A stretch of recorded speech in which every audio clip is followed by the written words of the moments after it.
Hello everyone and welcome to this video. This video is related to FSC Part 1 Physics, and in this video we'll be discussing examples of Chapter 2 Vectors and Equilibrium.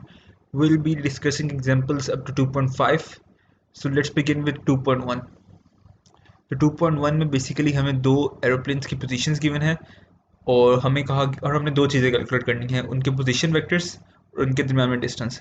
तो एक दफ़े से read कर लेते हैं। The positions of two aeroplanes at any instant are represented by two points. हमें points given है, A point given है और बी पॉइंट गिवन है from an origin O in kilometres. मतलब अगर हम ओरिजिन ओ से मूव करें और इन कोऑर्डिनेट्स के मुताबिक मूव करें, मतलब 2 यूनिट्स एक्स डायरेक्शन में मूव करें, फिर 3 यूनिट्स वाई डायरेक्शन में मूव करें, फिर 4 यूनिट्स जेड डायरेक्शन में मूव करें, तो हम बेसिकली उस पॉइंट ए पहुंच जाएंगे जो हमारे पास जो हमें इस वेक्टर की लोकेशन देगा। तो बेसिकली हमने करना है कि हमने इनकी पोजीशन वेक्टर्स फाइंड करने हैं। तो पोजीशन वेक्टर हमें सिंपल गिवन होता है r is equal to A I plus B J plus C K. अब ए बी सी हमारे पास तीनों गिवन है, हमने सिर्फ इसमें इसे पुट करना, हमारे पास पोजीशन वेक्टर्स आ जाएंगे। तो O A basically position vector होगा from origin to that point. ये हमने देखा था कि हमने एक्स वाई जेड डायरेक्शन में मूव किया था और ओरिजिन से हमारे पास जो हमने वेक्टर ड्रॉ किया था वो हमें उसकी पोजीशन दे रहा था, तो इससे हमें पोजीशन वेक्टर कह रहे थे। तो ये सिंपल इसके कोऑर्डिनेट्स के इक्वल होगा। मतलब position vector for airplane A will be O represent करे कि ओरिजिन से है और ए इसकी पोजीशन को इंडिकेट कर रहा है। तो और coordinate simple 2i plus 3j plus 4k, simple coordinate substitute किए और ये हमारे पास पोजीशन वेक्टर आ गया। पोजीशन वेक्टर को हमने डिटेल में स्टडी किया था कि हमें किसी भी वेक्टर की पोजीशन देता है ओरिजिन से, तो इसलिए ये ओ यहाँ पे यूज़ हो रहा है। Position vector for airplane B is simple coordinates put किए 6i plus 5i plus 6j plus 7k। 6 units हम एक्स डायरेक्शन में मूव करेंगे, 5 यूनिट्स हम एक्स डायरेक्शन में मूव करेंगे, फिर 6 यूनिट्स हम वाई डायरेक्शन में मूव करेंगे, फिर 7 यूनिट्स हम जेड डायरेक्शन में मूव करेंगे। तो हमारे पास ये पोजीशन बी वेक्टर की आ जाएगी। अच्छा, दूसरा है कि हमने इनके दरम्यान में डिस्टेंस कैलकुलेट करना है दोनों एरोप्लेन्स के दरम्यान में। तो हमें पता है कि ओ ओरिजिन से ए की पोजीशन ये है और बी की पोजीशन ये है, तो हमने बेसिकली ये फाइंड करना है ए बी, इनके दरम्यान में डिस्टेंस। ये इधर पॉइंट एयरप्लेन है और इधर एयरप्लेन बी है, तो ये जब हम ए बी फाइंड करेंगे तो हमारे पास इनका डिस्टेंस आ जाएगा। तो मैथ्स का एक फॉर्मूला होता है कि A B is equal to O B minus O A. ये पोजीशन वेक्टर्स का जब हम डिटेल में स्टडी करेंगे तो आपको ये फॉर्मूला यूज़ होता है उसमें। तो ओ बी हमने यहाँ पे कैलकुलेट किया था जो कि ये था, और ओ ए हमारे पास ये है, तो इसमें हमने सिंपल सब्स्टिट्यूट किया ओ बी माइनस ओ ए, और अभी हमने लाइक कॉम्पोनेंट्स को ऐड कर दिया। मतलब आई को आई से सब्ट्रैक्ट हो गया, 5 minus 2 3i, 6 plus 3 9j, 6 minus 3 sorry 3j and 7 minus 4 3j। तो बेसिकली हमारे पास एक वेक्टर आ गया ये ए बी, लेकिन हमने क्या करना है, calculate the distance between the to airplane. मतलब हमें इसका मैग्नीट्यूड चाहिए, तो सिंपल हम इसका मैग्नीट्यूड निकाल लेंगे। A B is equal to under root 3 square plus 3 square plus 3 square, मतलब सिंपल मैग्नीट्यूड का फॉर्मूला। हमारे पास डिस्टेंस आ गया दो एयरप्लेन के बारे में। तो सिंपल हमें कोऑर्डिनेट्स गिवन थे, उनसे हमने पोजीशन वेक्टर्स फाइंड किए, पोजीशन वेक्टर्स के फॉर्मूले में सिंपल सब्स्टिट्यूट किया, तो हमारे पास पोजीशन वेक्टर्स आ गए ओ ए और बी, जो रीजन से इसकी पोजीशन दे रहे थे। फिर हमने इनका डिस्टेंस फाइंड करना था जो कि था ए बी के दरमियान में। इस डायग्राम से हमें डिस्टेंस की समझ लग जाएगी जब हमने इसमें सब्स्टिट्यूट करेंगे। तो हमने ओ बी माइनस ओ ए को सब्स्टिट्यूट किया और उसका मैग्नीट्यूड निकाल लिया। That's it for example 2.1। जब नेक्स्ट एग्जाम्पल को डिस्कस करते हैं जो कि है एग्जाम्पल 2.2। अब एग्जाम्पल 2.2 इस टॉपिक को डिस्कस करिए जो है vector addition by rectangular components. तो अगर आपने ये टॉपिक अभी तक नहीं पढ़ा या इसे नहीं समझा तो एक दफ़े इस टॉपिक को गो थ्रू कर ले, फिर आपको इस एग्जाम्पल की बहुत अच्छे तरीके से समझ लग जाएगी। अच्छा, एग्जाम्पल 2.2 में है कि two forces of magnitude 10 Newton and 20 Newton act on a body in directions making angles 30 and 60 degrees respectively with the x-axis। मतलब दो फोर्सेस हैं 10 न्यूटन और 20 न्यूटन की, जो एंगल बना रही है 30 और 60 डिग्री का। ये 10 न्यूटन वाली जो फोर्स है ये एंगल बना रही है 30 डिग्री का, तो हम पहले इसे रिजॉल्व कर लेते हैं। सबसे पहले हम फोर्स F1 को रिजॉल्व कर रहे हैं। ये 10 न्यूटन की फोर्स है जो एंगल बना रही है 30 डिग्री। हम इसका F1x होगा अलोंग द एक्स एक्सिस और F1y है component along the Y axis. मतलब F1x उसकी इफेक्टिव वैल्यू दे रहा है एक्स डायरेक्शन में और F1y उसकी इफेक्टिव वैल्यू दे रहा है वाई डायरेक्शन में। तो हमें पता है कि कोस थीटा होता है बेस ओवर हाइपोटेन्यूज। ये मैथ के बेसिक फॉर्मूले हैं। कोस थीटा होता है बेस ओवर हाइपोटेन्यूज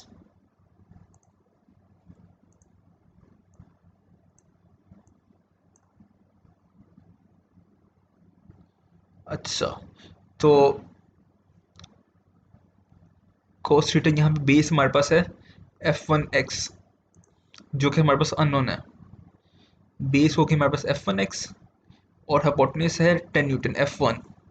तो हमने इस cos थीटा के फॉर्मूला में इसे सब्स्टिट्यूट किया, तो हमारे पास f1x आ जाएगा 10 cos थीटा, 10 इस साइड पे जाके मल्टीप्लाई हो जाएगा, तो f1x 10 cos थीटा हमारे पास f1x आ गया। इस तरह हमें पता है कि साइन का फॉर्मूला होता है परपेंडिकुलर और हाइपोटेन्यूज, से मैथ के बेसिक फॉर्मूले हैं। तो f1y sine theta is equal to perpendicular हमारे पास है f1y जो कि अननोन है, और हाइपोटेन्यूज हमारे पास 10 न्यूटन। तो हम इसे जब सब्स्टिट्यूट करेंगे तो हमारे पास आ जाएगा f1y is equal to 10 sine theta, और हमारे पास दोनों आ गए, f1x आ गया और f1y आ गया। बेसिकली हमने f1 को रिजोल्व कर लिया उसके x और y कंपोनेंट्स में। उसकी इफेक्टिव वैल्यू एक्स डायरेक्शन में है 8.66 न्यूटन और इफेक्टिव वैल्यू है वाई डायरेक्शन में 5 न्यूटन। जब इन दोनों को का नेट इफेक्ट देखेंगे तो वो F1 के बराबर आ जाएगा। इसी तरह हम F2 को सब्स्टिट्यूट करेंगे। F2 है 20 न्यूटन और एंगल की बना रहे 60 डिग्रीज। तो हम इसका एक्स कंपोनेंट निकालेंगे सेम तरीका, कोस 60 इज इक्वल टू बेस और हाइपोटेन्यूज, बेस है f2x और हाइपोटेन्यूज है 20 न्यूटन। तो ये हो जाएगा f2x ओवर 20 न्यूटन। तो इस 20 को जब इधर जाके मल्टीप्लाई होगा तो ये हो जाएगा f2x is equal to 20 cos theta, और हमारे पास आ गया 10 न्यूटन। इसी तरह हम साइन थीटा का फॉर्मूला यूज़ करेंगे फिर, और हमें पता है कि साइन थीटा या साइन 60 इस केस में होता है f2y और परपेंडिकुलर हाइपोटेन्यूज, परपेंडिकुलर है f2y और हाइपोटेन्यूज है 20। तो इससे हमारे पास अब हमने फोर्सेस को उनके कॉम्पोनेंट्स में रिजॉल्व कर दिया, f1x और f1y, इस तरह f2x और f2y। तो हमने इसमें टॉपिक में हमने तरीका पढ़ा था रिजल्टेंट निकालने का, कि हम रिजल्टेंट का जो एक्स कंपोनेंट होता था वो दोनों फोर्सेस की, सब जितनी भी फोर्सेस किसी बॉडी पे एक्ट करी उनके एक्स कंपोनेंट्स का सम होता था। तो मतलब हम इस f1x को ऐड कर देंगे इस f2x में, f1x प्लस f2x, दो फोर्सेस थी, दोनों के एक्स कंपोनेंट्स को ऐड कर दिया, हमारे पास एक रिजल्ट आ गया। इस तरह वाई कंपोनेंट के लिए दोनों के वाई कंपोनेंट्स को ऐड कर दिया, f1y प्लस f2y। फिर हमने पढ़ा था कि हमने रिजल्टेंट का मैग्नीट्यूड निकालना था, जो कि इस फॉर्मूले से गिवन है। सिंपल आर एक्स का स्क्वायर और आर वाई का स्क्वायर और उसका अंडर ले लिया, दोनों हमारे पास हमने पहले से कैलकुलेट कर लिया, तो हमारे पास रिजल्टेंट का वैल्यू आ गई। अब रिजल्टेंट की सिर्फ वैल्यू निकालने काफ़ी नहीं है, रिजल्टेंट का एंगल निकालना भी एक बहुत ज़रूरी चीज़ है। हमें पता है कि जो रिजल्टेंट के हमारे पास दो कंपोनेंट्स हैं, हमारे पास रिजल्टेंट का एक्स कंपोनेंट है जो कि है आर एक्स, और हमारे पास रिजल्टेंट का वाई कंपोनेंट है जो कि है आर वाई। तो हमें पता है कि tan का फॉर्मूला होता है, अब ये रिजल्टेंट है जो नेट वैल्यू हमें चाहिए। अब tan का फॉर्मूला होता है tan theta is equal to perpendicular over base. Perpendicular की वैल्यू हमारे पास गिवन है, बेस की वैल्यू भी हमारे पास गिवन है, तो हम ये एंगल निकाल सकते हैं। हमारे पास ये आर की वैल्यू भी गिवन है, सिर्फ हमें ये एंगल की जरूरत है। अब हमारे पास आर एक्स और आर वाई दोनों गिवन है, तो जब हम इसे सब्स्टिट्यूट करेंगे तो एंगल हमारे पास आ गया 50 डिग्रीज, जो कि हमारी रिक्वायर्ड एग्जाम्पल। तो बेसिकली हमने क्या किया, इसमें हमने दोनों फोर्सेस को कॉम्पोनेंट्स में रिजोल्व किया, f1x f1y, f2x f2y, फिर कॉम्पोनेंट्स को ऐड किया, फिर रिजल्टेंट फोर्स कैलकुलेट किया, फिर रिजल्टेंट का एंगल निकाला। सिंपल सा एमसीक्यू है, बस इसमें जो मेजर चीज़ है वो आपको फोर्सेस को कॉम्पोनेंट्स में रिजॉल्व करना आना चाहिए, जो कि सिंपल कोस और साइन के फॉर्मूले से रिजॉल्व होते हैं। अच्छा, नेक्स्ट एग्जाम्पल की तरफ आ जाते हैं। अच्छा, नेक्स्ट एग्जाम्पल कंपेरेटिवली कॉम्प्लिकेटेड है। अब नेक्स्ट एग्जाम्पल ये है कि find the angle between two forces of equal magnitude. यहाँ पे सबसे इंपॉर्टेंट है कि हमने एंगल निकालना है दो फोर्सेस के दरम्यान में जिनका है इक्वल मैग्नीट्यूड। मतलब जो दो फोर्सेस हैं, सपोज करें F1 और F2 है, इनका इक्वल मैग्नीट्यूड है, मतलब F1 is equal to F2, और इसे कह देंगे आप ये एक जनरल फोर्स F के बराबर है। हमने दो फोर्सेस निकालनी है, दो फोर्सेस के दरम्यान में एंगल निकालना है जिनका इक्वल मैग्नीट्यूड है, and the magnitude of the resultant is also equal to the magnitude of other forces. और ऐसी इनका इसमें एक कंडीशन ये भी है कि इनका जो रिजल्टेंट होगा उसका मैग्नीट्यूड भी इन फोर्सेस के बराबर होगा। मतलब दो फोर्सेस ऐसे एक्ट करनी है आपस में, ऐसे एंगल बना रहे हैं कि इनका जो रिजल्टेंट है वो उसका एंगल भी फोर्सेस के बराबर है। अच्छा, अब इसे सॉल्व करने के लिए सबसे पहले एक ट्रिक यूज़ की जाती है मैथ्स में, जिसे कहते हैं कि अपने वेरिएबल्स को कम करना। अब हमारे पास इसमें क्या वेरिएबल है, हमारे पास फोर्स F1 वेरिएबल है, फोर्स F2 वेरिएबल है, और हमारे पास एंगल भी वेरिएबल है जो इन दोनों फोर्सेस के दरमियान में है। और हमारे पास एक चीज़ ये भी वेरिएबल हो सकती, तो हम, तो अब ये दो एंगल्स सपोज करें ये फोर्स F1 एक स्पेसिफिक एंगल बना रही है एक्स एक्सिस के साथ।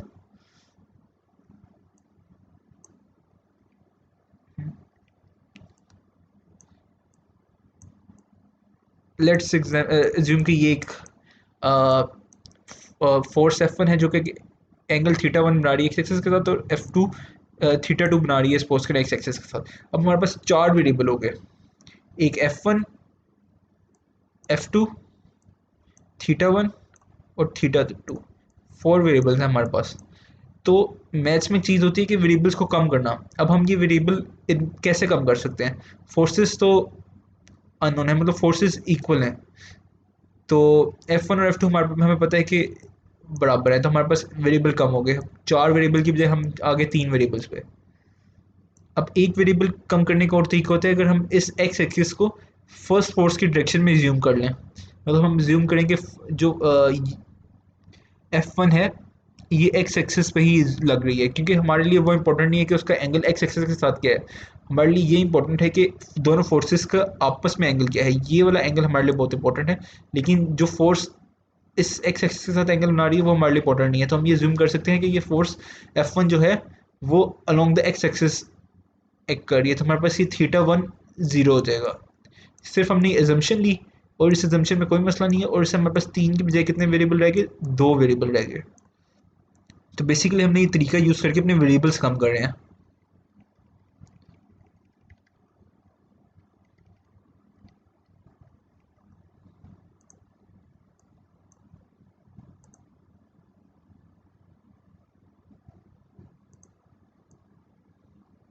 अच्छा, ठीक हो गया। तो फोर्स F1 हमने ले ली एक्स एक्सिस के लॉन्ग, जिससे हमारे पास ये एंगल ज़ीरो हो गया, और दूसरी फोर्स बना रही है एक एंगल थीटा इस फोर्स F के साथ।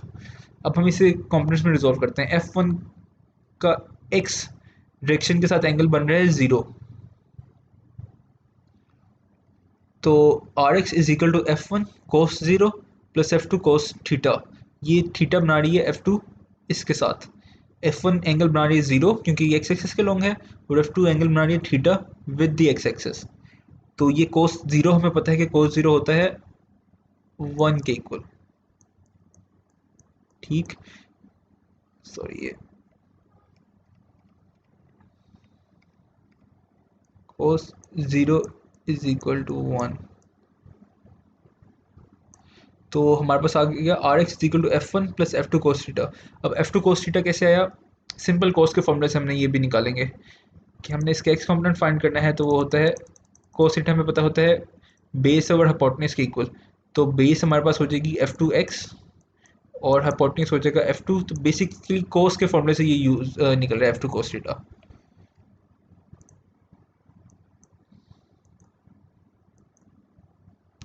अच्छा, इसी तरह हम y कॉम्पोनेंट ऑफ रिजल्टेंट निकालेंगे, उसमें F1 साइन थीटा हो जाएगा, साइन ज़ीरो, और F2 साइन थीटा। अब साइन ज़ीरो हमें पता है कि ज़ीरो के इक्वल होता है, तो हमारे पास y कॉम्पोनेंट में रह जाएगा सिर्फ F2 साइन थीटा।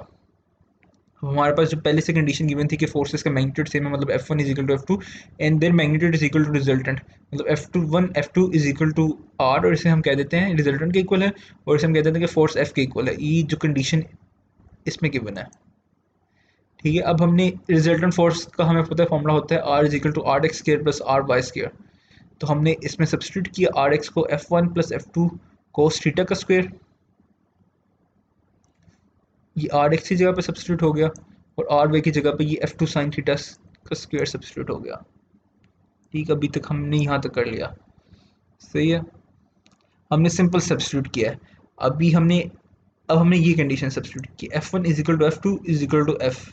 तो हमने यहाँ पे सब जगह पे F पुट कर दिया, R की जगह पे F आ गया, F1 की जगह पे F आ गया, F2 की जगह पे F आ गया, और F2 की जगह पे F आ गया, सबकी जगह पे F आ गया। अब हमें ये simple A plus B cos theta का फॉर्मूला बन रहा है, F plus F cos theta का स्क्वायर, ये बन रहा है A प्लस बी का स्क्वायर, जो कि आप सबको पता होगा कि बेसिक मैथ से होता है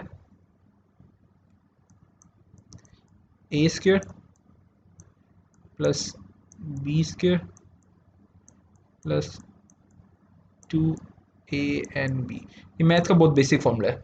तो ये ए प्लस बी स्क्वायर बन रहा है यहाँ पे, ठीक है, और यहाँ पे एफ साइन थीटा का सिंपल स्क्वायर है। अच्छा ये ए स्क्वायर, यहाँ पे ये ए के इक्वल होगा, तो ये एफ हो जाएगा ए का स्क्वायर, इस ए का स्क्वायर तो एफ का स्क्वायर हो जाएगा, फिर ये है बी का स्क्वायर, इस प्रोडक्ट का भी स्क्वायर हो जाएगा, तो यहाँ पे एफ का स्क्वायर भी आ जाएगा और कोस थीटा का स्क्वायर भी आ जाएगा। और फिर लास्ट वाला है two A B cos theta plus two A and B cos theta, तो यहाँ पे एफ का स्क्वायर हो जाएगा क्योंकि यहाँ पे भी एफ है, यहाँ पे भी एफ है और कोस थीटा, और फिर इस प्रोडक्ट का स्क्वायर आ जाएगा। ठीक, बेसिकली बस ये ओपन किया हमने bracket according to this rule इस स्टेप में। अच्छा अब नेक्स्ट ये है कि हमने लाइक टर्म्स को एक तरफ लेके, अब लाइक टर्म्स किस तरह है, मतलब हमें एक मैथ का फॉर्मूला होता है कि cos square theta plus sine square theta equal to 1।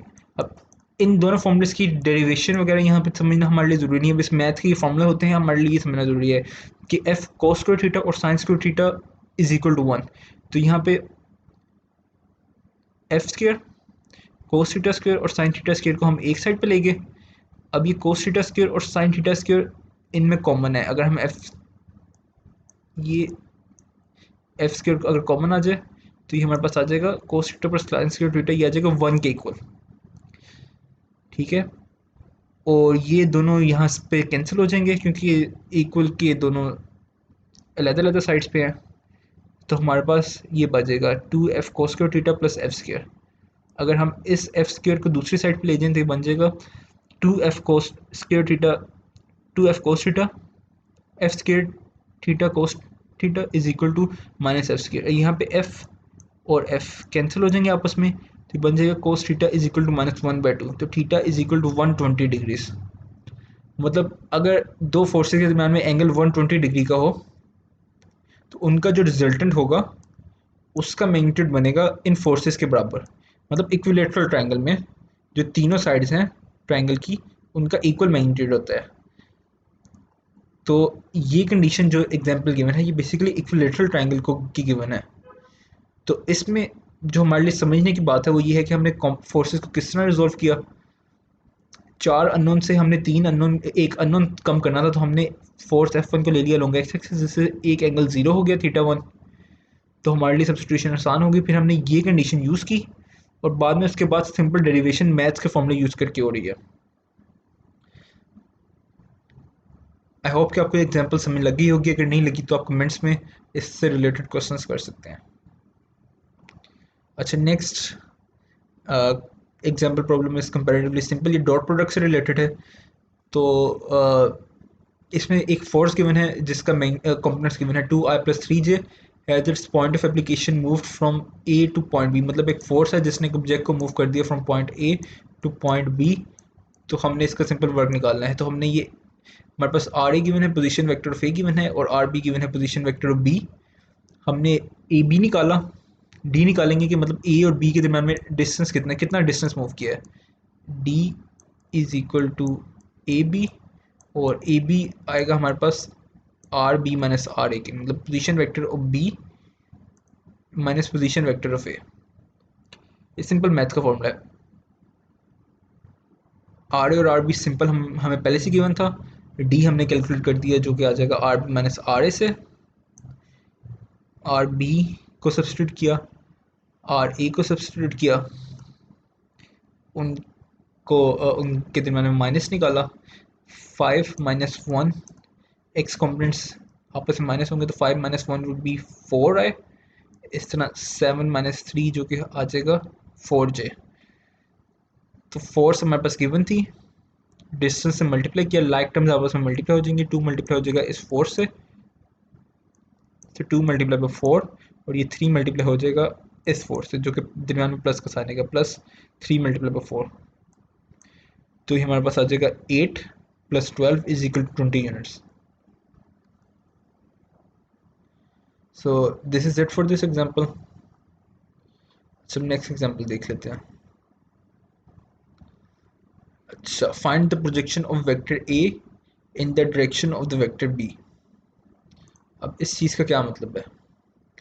अभी हमने इस टॉपिक में पढ़ा था स्केलर और डॉट प्रोडक्ट में कि एक फोर्स की प्रोजेक्शन प्रोजेक्शन का बेसिकली मकसद होता है साया। अगर हम इस वेक्टर ए को ऊपर से देखेंगे तो इस तरह ऊपर से देखेंगे तो इसका जो साया बन रहा होगा बी वेक्टर पे उसे हम कह देंगे कि ये इसकी प्रोजेक्शन है। तो इसका जो साया बनेगा वो बेसिकली होगा इसके एक्स कंपोनेंट के बराबर या ए कोस थीटा के बराबर। तो बेसिकली जब हम ये कह रहे हैं कि हमने प्रोजेक्शन निकालनी है of vector A in the direction of the vector B, तो हमने बेसिकली निकालना है इसका ए कोस थीटा। ये हमने सब्स्टिट्यूट करना है, मतलब हमने प्रोजेक्शन का मतलब होता है साया, और साया आएगा इसके एक्स कंपोनेंट के बराबर जो कि आएगा ए कोस थीटा। अब हमें डॉट प्रोडक्ट की डेफिनेशन पता है कि क्या होती है। The projection of A in the direction of B is A cos theta. By definition of dot product हमें डॉट प्रोडक्ट की डेफिनेशन पता है कि होती है A dot B is equal to A B cos theta. यहाँ पे A और बी मैग्नीट्यूड्स हैं और cos theta is the angle between the two vectors. हमें वेक्टर्स गिवन है, ए भी गिवन है, बी भी गिवन है। इनका हमने सिंपल मैग्नीट्यूड निकाल लिया। ए का मैग्नीट्यूड आ गया 8.3, बी का मैग्नीट्यूड आ गया 13। सिंपल मैग्नीट्यूड के फॉर्मूला से मैग्नीट्यूड निकाला है। और अब हमने निकालना है ये ए डॉट बी, अब डॉट प्रोडक्ट निकालना है क्योंकि ए कोस थीटा इसे जब हम सब्स्टिट्यूट करेंगे तो ए कोस थीटा और ये बी इधर आके डिवाइड हो जाएगा। तो हमारे पास बी हमारे पास हमने फाइंड कर लिया, ए डॉट बी हमने निकालना है।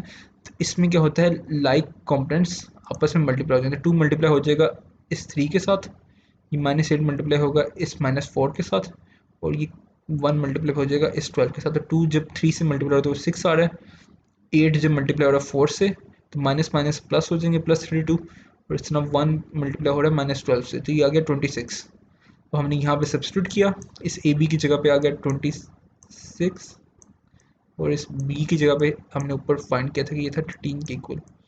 तो 26/13 इज इक्वल टू 2। तो ये हमारे पास प्रोजेक्शन आ गई वेक्टर ए की in the direction of the vector B. So that's it for this video. The next examples will be solved in the next video. That's it for today.